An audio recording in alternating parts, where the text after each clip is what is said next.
Happy Friday the 13th. We are a little green today. Tonight, I'm actually going to be watching some Friday the 13th movies. Always got to do it. I'm experiencing a high velocity of eye strains over the last couple days, hence my little anti-Blu-ray glasses on right now. But as we're looking at, we got a inflation report, which actually came in, if this is accurate. A lot of people are debating if these numbers are accurate or not, but if this is accurate, it is showing that inflation is coming down, which is a positive thing because that is a signal to the Federal Reserve that maybe we might be getting a rate cut. Even though I've been talking about it on this channel now for the last couple months, if the economy is truly strong, a rate cut is not necessarily warranted. But there's so many people on the opposite side that are saying, hey, this data is nonsense, it's skewed, it's inaccurate, don't trust the data, the government is lying to you. It's very hard to, like, what do you do in that situation? You as a retail investor, including me, what do we do in that situation? Because obviously we're getting data like this showing that the tariffs obviously cause a temporary spike in inflation. That's pretty much what Jay Powell was talking about. And if it turns out to be accurate, we're looking at another Fed meeting, 33 days. Obviously, this CPI report did really nothing around this. So we're more than likely not going to be getting a rate cut unless the labor market pretty much goes down. Like, literally, we go into a labor recession. A lot of unemployment, but what we're seeing is pretty much the opposite. I mean, if this data is true, it really does look like the economy is friggin' strong, okay? But it also doesn't make sense to a lot of people because it doesn't make sense of how unemployment ticked higher and then it ticked lower, and then we basically have jobs which came in extremely bullish compared to the last couple months. The Trump administration said that the rise in unemployment was temporary because they are laying off a lot of government employees. And if that's really the case, okay, well then, hey, that could very well be the truth. But if that's not the truth and something else, something sinister is brewing, well, we're in for a lot more downward pressure, right? Okay, so I want to go over some stuff that, or rather, let me go ahead and run through the market overall today. It is 11:09 a.m. If you enjoyed today's episode, smash the like button. Gonna try to keep this under 15 minutes here, maybe even 10. My eyes are still experiencing a little pain here. And if you want to see more content of me, subscribe as well. I make videos just about every single day on this channel. On the weekends or my bonus videos, and we're getting closer and closer to over 100 sexy and awesome subs here. Not to mention I have some consistent viewers now on this channel. I love each and every single one of you, and also appreciate you all for watching. Okay, so what is going on right now in the market? Well, we're seeing a lot of green, especially on the major indexes. SPY is having a solid green. Obviously, moving average here, we're definitely below the 50-day. We pretty much bounced off the 100-day today, which is really good. Otherwise, we could potentially go extremely lower. The Qs, pretty much same thing, solid green. But man, we've pretty much been in a water sell free fall since, what is it, the last, 2 weeks now? So we have a lot to really recover in the overall market. The Russell 2000 IWM is just very strong, which is really showing that so much money is leaving the top half of the market for the bottom half of the market, mainly because of AI fears and capital expenditure spending. Okay, you got Amazon that's going to be spending $200 billion throughout 2026.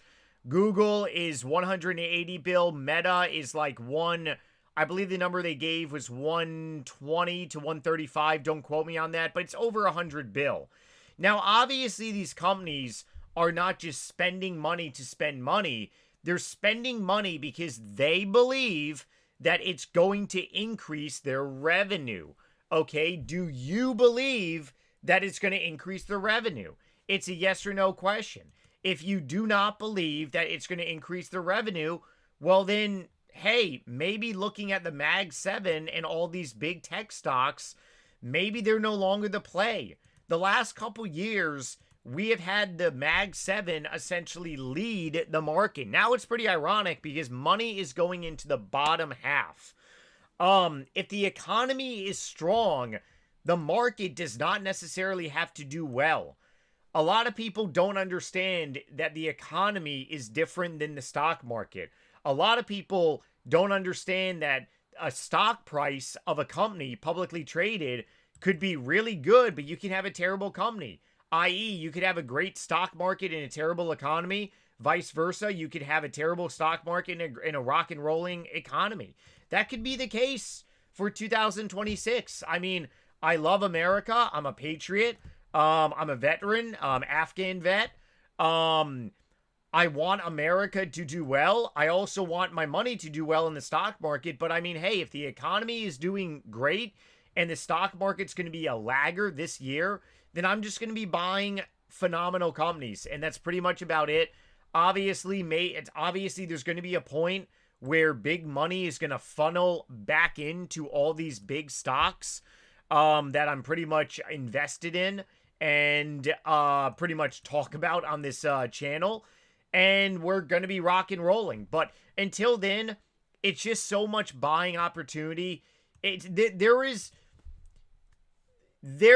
so many discounts of stocks that, like, it's you don't have enough money to buy every single discount, because you look at so many of these tech stock and growth companies, they're beaten down by 50, 60, 70, maybe even some 80% from all-time highs.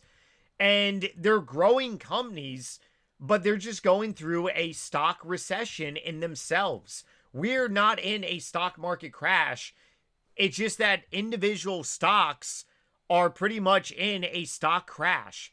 SoFi is a prime example. AMD is really debatable. I don't really think AMD fits in the same category, but Palantir sure does. Robinhood sure does. Meta, we can go ahead and throw this in here as well. I do want to cover Meta for today's video. Adobe, oh, absolutely. PayPal, absolutely. Honest Company, I gotta really be covering more videos on because their earnings are coming up in a week or so. And this company may actually be doing extremely well. And I might actually be adding more shares of Honest because they're very much a economy-driven stock. They're not a tech stock. This company is very much been beaten down horribly, but their CEO has really turned the company around, which is the reason why they pretty much went on a epic run back in 2024 timeframe. But something might be happening with them that I may want to actually stick around as a shareholder for a while. But overall, I mean, yeah, we really got to see. Oh, and by the way, then we also have Nvidia's earnings. Next 25th is going to be 2 weeks. So it's really exciting to be buying stock, in my opinion, because if you are buying stock, you could be buying these companies at such a discount. And that's essentially what I'm doing. And I mean, hey, if 2026 is going to be a discount year, just like 2022 was, sure. Hey, I'm going to be a buyer all friggin' day long. Okay, so I want to be talking about the channel profile here, and I want to talk about some stuff that I did today. Obviously, we're noticing Robinhood is getting a really good bounce here. Robinhood has been beaten down. Their RSI was as low as friggin' 14, relative strength index, very oversold. And in my opinion, Robinhood is still in the oversold category, even though anything below 30 RSI is considered oversold. But like, they're just such being down. So we're seeing a nice bounce on Robinhood. Something that I did do on this channel profile, if you're new here, welcome. Like I said, please subscribe for future content so you get notified when I upload videos, completely free. I'm doing a channel account challenge, taking this amount of money to 6 figures in the course of 17 months. I'm going to be depositing $500 at the beginning of March. However, if I deposit $2,500 more dollars, then the account challenge goes down to 16 months. Because the more money I deposit into this account, it's going to be cheating per se. Why would I be depositing $2,500 more? Well, if the market continues to sell off, obviously I want to make money, right? So I'm going to be buying more discounted stock here. All my positions on this are very, very much aggressive growth companies. And something that I ended up doing this morning is I ended up selling 1 share of Meta here, and I reallocated some capital. I ended up buying 2 shares of Adobe, and I ended up buying 1 share of Palantir stock. Why did I do that? And my position on Meta was actually a little closer to 9.5% here when I ended up taking that share. So essentially what I did was rebalance. It's called rebalancing your profile. Nothing too big, nothing too crazy. Obviously I didn't sell Meta share and I'm just lingering around with cash. I'm not looking to obviously rebalance with my AMD position because that is when all these companies are going to be spending money like Google and Amazon and Meta on CapEx, where are they going to be buying chips from? They're going to be buying semiconductors. So semiconductor stocks are going to be going on a bull run. They're going to continue. They're going to continue the bull trend cycle very soon. Okay. And of course, that's my personal opinion, not a financial advisor, just some average dude. But hey, I've been in the market for a while now, since Rona. So, I'm not looking to rebalance SoFi, of course. I'm a raging SoFi bull, but Meta, why did I do that? So, I had a lot of different, and so did a lot of other people. I had a lot of different targets for Meta before they released their earnings around how much they're spending throughout this year. You got to take into account that these companies are spending a lot of money. And just because they're spending money, it doesn't always mean that they're going to be producing the profits they think. It's a lot of risk, and it's also a lot of what ifs about the future. You know, it's the bet against AI. Do you believe AI will prevail? If you believe AI is going to prevail, well, then you should be buying all the Mag 7s, okay? Because they're spending so much money on AI, then if AI is going to produce them so much returns, then hey, that's the AI bet. If you don't believe in AI, well, hey, you know, maybe reallocating some stuff. If Meta does continue to go up, I'm probably going to reallocate some shares here. Maybe the next time I'm going to reallocate a Meta share is maybe if my position goes to 10 or 15%. And the reason being is because right now stocks are in a recession around software. So they're called SaaS stocks, software-related stocks. Adobe, I am extremely bullish on Adobe, and I got to increase my Adobe position here. I would feel comfortable increasing my Adobe position to 5K total cost basis, maybe even more, 5,500. Palantir is utterly just a beaten down stock, but there's no reason. SaaS companies, software companies are going down to Chinatown because AI might replace them. Okay, well, Adobe's earnings are going to be soon, and Adobe said on the previous earnings they're not seeing AI. If anything, AI is going to help them grow. I use Adobe products every day, and maybe you do too. Palantir is AI. So why the hell is Palantir going down if they're AI? Oh, it's because they're software, okay? So if I do sell another share of Meta again, I very well could be buying more Adobe. I could be buying more Palantir, especially in these low levels here. And I also could be buying some more Robinhood too. Robinhood, I've been buying a lot in the last week. I've been showing that in these videos here. So understand that there is a better growth potential. I sold a Meta share for what did I sell this Meta share for? $637.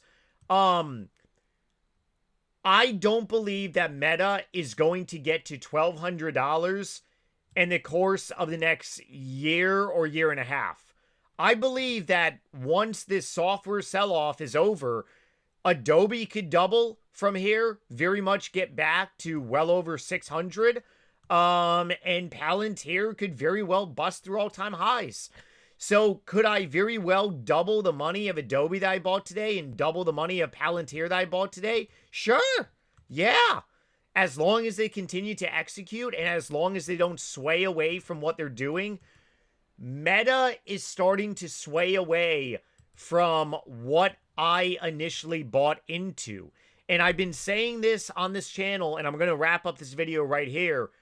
I am going to be invested in SoFi for the next decade as long as they continue what they're doing. When any company that you invest in, when they change their outlook, or maybe they're spending too much money, that is a fundamental change. You got to be well-rounded to understand, hey, something is happening, and you got to have the courage to go ahead and say, hey, I got to remove some chips.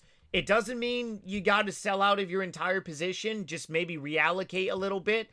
And yeah, that's how me personally, I'm a profitable investor and a profitable trader.